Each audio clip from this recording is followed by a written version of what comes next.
बिस्मिल्लाहिर्रहमानिर्रहीम। उम्मीद है कि आप सब खैरियत से होंगे। मैं डॉक्टर सलीमा एहसन आपके सामने आगा खान हेल्थ बोर्ड की जानिब से हाज़िर हुई हूँ। आज की ये जो वीडियो मैसेज है वो आप सब के लिए बहुत ही ज़्यादा इम्पॉर्टेंट है, ख़ास तौर पर हमारी एक बहुत प्यारी जनरेशन जिसको हम बहुत रिस्पेक्ट देते हैं, बहुत प्यार करते हैं, यानी हमारे बुज़ुर्ग, एल्डरली पीपल। और ख़ास तौर पे उन लोगों के लिए भी इम्पॉर्टेंट है, हम जैसे वो तमाम लोग जो बुज़ुर्गों का ख्याल रखते हैं। तो आज की इस वीडियो में हम बात करेंगे मेंटल हेल्थ और उसके लिए कुछ ऐसी टिप्स जिसके थ्रू हम अपनी मेंटल हेल्थ को इम्प्रूव कर सकते हैं और बेहतर रख सकते हैं। तो आइए सबसे पहले ये जानते हैं कि व्हाट इज़ मेंटल हेल्थ, यानी ज़हनी सेहत बोलते किसको हैं। तो जब हम ज़हनी सेहत की बात करते हैं तो हम बात करते हैं कि एक इंसान अपनी ज़िंदगी के अंदर अपने ख़यालात, अपने एहसासात और अपने जो रोज़मर्रा के रद्द-ओ-अमल है उसके अंदर बहुत ही अच्छे तरीके से, मुतवाज़न तरीके से उसको मैनेज कर सके। हम अपनी सोच को, अपनी समझ को बरोकार लाते हुए अपनी ज़िंदगी के काम कर सकें, नई नई चीज़ें सीख सकें और अपना काम बेहतरीन अंदाज में सर अंजाम दे सकें। यही नहीं बल्कि हम अपनी सलाहियतों को बरकरार लाते हुए अपनी जमात की और अपनी कम्युनिटी की हेल्प कर सकें। अगर ये ज़हनी सेहत है तो अब हम बात करते हैं कि बुज़ुर्गों की ज़हनी सेहत को हम किस तरीके से और भी ज़्यादा बेहतर बना सकते हैं। जैसे जैसे वक्त गुजरता है, किसी भी इंसान की एज बढ़ती है, वो बुज़ुर्ग ये देखते हैं कि उनकी बॉडी में बहुत सारी तब्दीलियां आती हैं। जिस तरीके से बॉडी में तब्दीलियां आती हैं उसी तरह से हमारे ब्रेन में भी तब्दीलियां आती हैं और कुछ ऐसे ब्रेन के पार्ट्स होते हैं जो श्रिंक होना शुरू हो जाते हैं, जिसकी वजह से हम मेंटल इंपॉर्टेंट एग्जीक्यूटिव एक्टिविटीज़ जो होती हैं वो मुश्किल से कर पाते हैं। उम्र के बढ़ते बढ़ते हम ये देखते हैं कि जिस तरीके से हमारी बॉडी के अंदर डिफरेंट चेंजेस आ रही होती हैं, एल्डरली पीपल के बॉडीज़ के अंदर चेंजेस आती हैं, इसी तरह ये भी जानना ज़रूरी है कि हमारी ब्रेन हेल्थ भी इफ़ेक्ट होती है। यानी कि हमारी ब्रेन के अंदर कुछ ऐसी चेंजेस आती हैं कि जैसे कुछ पार्ट्स होते हैं जो श्रिंक होना शुरू हो जाते हैं, जिसकी वजह से कुछ मेंटल एक्टिविटीज़ पहले से ज़्यादा थोड़ी सी मुश्किल हो जाती हैं। लेकिन हमें ये याद रखना बहुत ज़रूरी है कि ऐसा नहीं है कि हर इंसान को जैसे जैसे उसकी एज बढ़ती जाएगी ज़रूरी है कि वो साइकोलॉजिकल इश्यूज़ का शिकार हो। ये एजिंग का एक नॉर्मल पार्ट नहीं है। यानी ऐसी बहुत सारी एक्टिविटीज़ हैं, ये अगर हम कंटिन्यूसली करते रहें तो हम अपने माइंड को एक्टिव रख सकते हैं। तो आइए हम देखते हैं कुछ ऐसी टिप्स क्या हैं। सबसे पहली टिप अगर मैं आपसे कहूँ सो प्लीज़ रिमेन एक्टिव। ये बहुत ज़्यादा ज़रूरी है कि हमारे बुज़ुर्ग कोशिश करें। जैसे हम एल्डरली पीपल की बात करते हैं तो हम 55 प्लस की बात करते हैं, तो 50s, 60s, 70s में मूवमेंट, वॉक करना, आधा घंटा चहलकदमी करना ये मुमकिन होता है। तो मैं हाईली रेकमेंड करूँगी कि आप लोग ज़रूर वॉक को अपनी लाइफ का पार्ट बनाएं।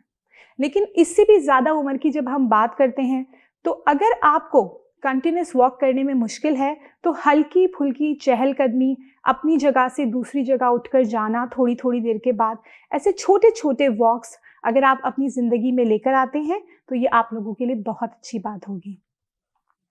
दूसरी जो इम्पॉर्टेंट बात है वो है कि आपको अपने जो रेगुलर चेकअप्स हैं, फिज़िकली चेकअप के लिए आप डॉक्टर्स के पास जाते हैं, हमारे पास हेल्थ सेंटर की फैसिलिटीज़ मौजूद होती हैं।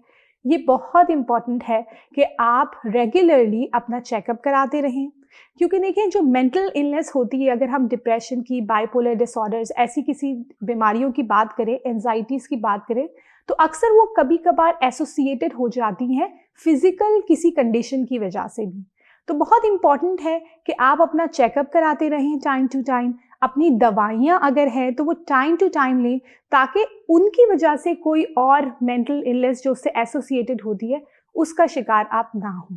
अब जो मैं बात करने जा रही हूँ उसमें मैं चाहती हूँ कि जो लोग मेरी तरह एल्डरली पीपल का ख्याल रखते हैं, ठीक है, हम सबके घर में बुज़ुर्ग होते हैं, माँ बाप होते हैं, और जो बुज़ुर्ग ये वीडियो सुन रहे हैं ये बहुत इम्पॉर्टेंट है और इसको रिसर्च भी बहुत ज़्यादा बैक करती है, यानी कि हमें अच्छी यूनिवर्सिटी से ये रिसर्च की फाइंडिंग्स मिली हैं डिफरेंट यूनिवर्सिटी से कि बुज़ुर्गों के लिए बहुत ज़्यादा ज़रूरी है कि वो पॉजिटिव अपना माइंडसेट कल्टीवेट करें। यानी कि हर किसी चीज़ में जो कुछ उनकी ज़िंदगी में हो रहा है उसमें जो पॉजिटिव है उसके ऊपर नज़र रखें, उसको सेलिब्रेट करें, उसको एप्रिशिएट करें। यानी एक सिंपल सी एक्सरसाइज, रात को सोने से पहले 5-10 मिनट पहले आप ज़रूर कोई ना कोई हेल्दी एक्टिविटी करते होंगे। जैसे आप अपने घर वालों से बात करने के बाद सोते होंगे या कोई तस्बीह वगैरह निकालते होंगे। साथ साथ एक छोटी सी चीज़ और ऐड करें कि आप सोने से पहले ये सोचें कि आज के पूरे दिन में मेरे साथ क्या क्या अच्छी चीज़ें हुई थी। हो सकता है आपके पोते ने आपको हग किया हो सकता है कि आपके बेटे ने बैठ के आपके साथ टाइम स्पेंड किया हो। जो भी चीज़ें अच्छी हुई हो या आपने खुद ने अपने बच्चों के लिए फॉर एग्जाम्पल कोई अच्छा सा खाना पकाया हो, जो भी अच्छी चीज़ें आपके साथ हुई या आपने की, उनको सोचते हुए आप सो जाएं। ये आपके माइंड को पॉजिटिव करेगी और आपके अंदर पॉजिटिव एनर्जी क्रिएट करेगी। एंड आई होप आप लोग ऐसा करते होंगे और मैं ये चाहती हूँ कि आप लोग इसको कंटिन्यू करें।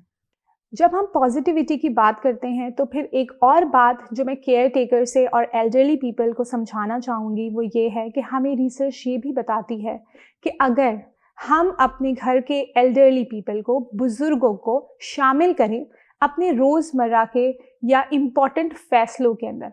अब वो कैसे कर सकते हैं, यहाँ 2 बातें समझने की ज़रूरत है।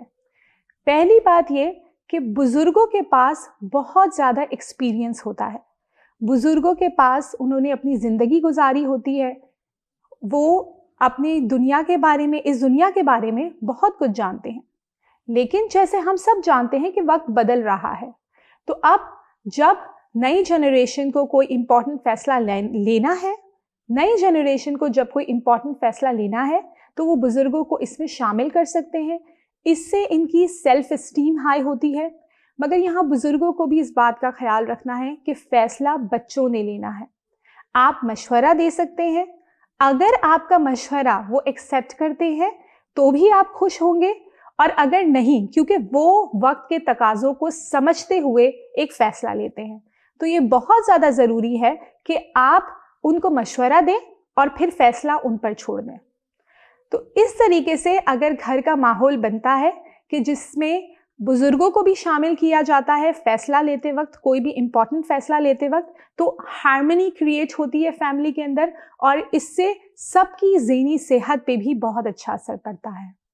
इसके अलावा जैसे हमने बात की कि फैमिली गैदरिंग्स बहुत ज़्यादा इम्पॉर्टेंट है मेंटल हेल्थ को अच्छा रखने के लिए।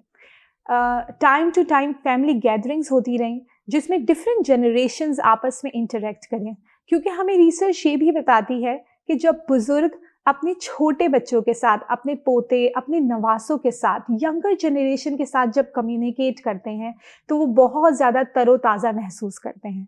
वो उनके अंदर एक डिफरेंट ही एनर्जी आ जाती है। So it is very important कि डिफरेंट जनरेशन्स मिलकर family gathering time to time करते रहें। और अक्सर हमने देखा है कि जब हम फैमिली गैदरिंग्स करते हैं, बैठते हैं, बातें करते हैं और खाना पीना करते हैं और साथ साथ गेम्स भी खेलते हैं। क्या आप जानते हैं कि ये जो गेम्स होती हैं वो हमारी मेंटल हेल्थ के लिए बहुत अच्छी होती हैं, ख़ास तौर पर कुछ मेंटल गेम्स। जैसे मैंने अक्सर देखा है, हम भी अपने घरों में अक्सर बुज़ुर्ग और बच्चे बैठकर लूडो खेल रहे होते हैं। तो अब हमें क्या करना है कि कुछ ऐसी गेम्स होती हैं जैसे पज़ल्स हो गई, जिनको बच्चे बड़े शौक से खेलते हैं, मगर क्या हम जानते हैं कि बुज़ुर्ग भी अगर पज़ल्स खेलने की कोशिश करें, कुछ माइंड गेम्स को खेलने की कोशिश करें, तो उनकी जो माइंड की हेल्थ होती है, ख़ासतौर पे जो ब्रेन की हेल्थ है, वो बहुत ज़्यादा इम्प्रूव्ड हो जाती है। तो फैमिली गैदरिंग्स जिसके अंदर हम कुछ ऐसी गेम्स शामिल कर सकें जो कि माइंड को एक्सरसाइज करती हों, जिसमें कुछ नया सीखने को हो, अगर ऐसा कुछ करते रहें बुज़ुर्ग तो उनकी हेल्थ भी बहुत अच्छी रहती है। इसके अलावा योगा, मेडिटेशन ये एक बहुत अच्छी चीज़ है। हमें रिसर्च बताती है ये हमारे माइंड को पीसफुल स्टेट के अंदर लेकर आती है और हम अपनी ज़िंदगी के फ़ैसले, इम्पॉर्टेंट डिसीशंस सबसे अच्छे तब लेते हैं जब हमारा माइंड पीसफुल हो। तो मेडिटेशन करना एक बहुत अच्छी एक्टिविटी है। हम इसको भी अपनी लाइफ वैल्यूज़ या फैमिली वैल्यूज़ का पार्ट बना सकते हैं। मिलकर भी बैठ के एक टाइम पे मेडिटेट कर सकते हैं और इंडिविजुअली भी बुज़ुर्ग अपनी लाइफ में से, अपने पूरे डे में से कोई एक टाइम मुकर्रर कर सकते हैं जिससे वो बैठकर मेडिटेट करें। So it will really help their mental health. इसके अलावा एक दिन मैं एक रेस्टोरेंट पे गई हुई थी और वहाँ पे मैंने देखा 3 अंकल थे, बुज़ुर्ग थे और वो वहाँ पर खाना खा रहे थे। मुझे देखकर इतना अच्छा लगा और मुझे वो रिसर्च याद आई जो मैंने अपने ग्रेजुएशन के टाइम पे पढ़ी थी कि बुज़ुर्गों के लिए बहुत अच्छा है कि वो बाहर जाएं, आउटिंग करें। और अगर इसमें ऐसा हो कि वो अपने एज के ग्रुप और लाइक माइंडेड पीपल जिनके साथ उनका दिमाग मिलता हो, जिनके साथ उनकी सोच मैच होती हो, उनके साथ अगर गैदरिंग्स करेंगे तो वो बहुत अच्छा होगा। तो कुछ ऐसे सीनियर सिटीजन्स के लिए प्रोग्राम्स भी अरेंज करने चाहिए कम्युनिटी लेवल पर, जहाँ पे वो एक साथ मिलकर इंजॉय करें, म्यूज़िक सुनें, खाना खाएं, बातें करें, अपने एक्सपीरियंसेस शेयर करें, तो वो भी इनकी हेल्थ के लिए बहुत अच्छा रहता है। तो ओवरऑल इस वीडियो में हमने देखा कि जो मेंटल हेल्थ है यानी ज़हनी सेहत है वो हम बेहतर बना सकते हैं और ज़हनी सेहत को बेहतर बनाने के लिए हमें कुछ छोटे छोटे एफर्ट्स करने हैं, जिसमें मेडिटेशन, योगा, एक दूसरे का ख्याल रखना, फैमिली गैदरिंग्स करना, बाहर जाना और ऐसी एक्टिविटीज़ करना। स्क्रैबल खेल सकते हैं हम, या ऐसी कुछ छोटी मोटी पजल्स वगैरह खेलना जिसके थ्रू हमारा माइंड जो है ना एक्टिवेट रहे। कोशिश करना, शायद ये पॉसिबल हो, नई लैंग्वेज के कुछ वर्ड सीखने की कोशिश करना, ये सब हेल्प करेंगे आपकी ब्रेन हेल्थ के अंदर।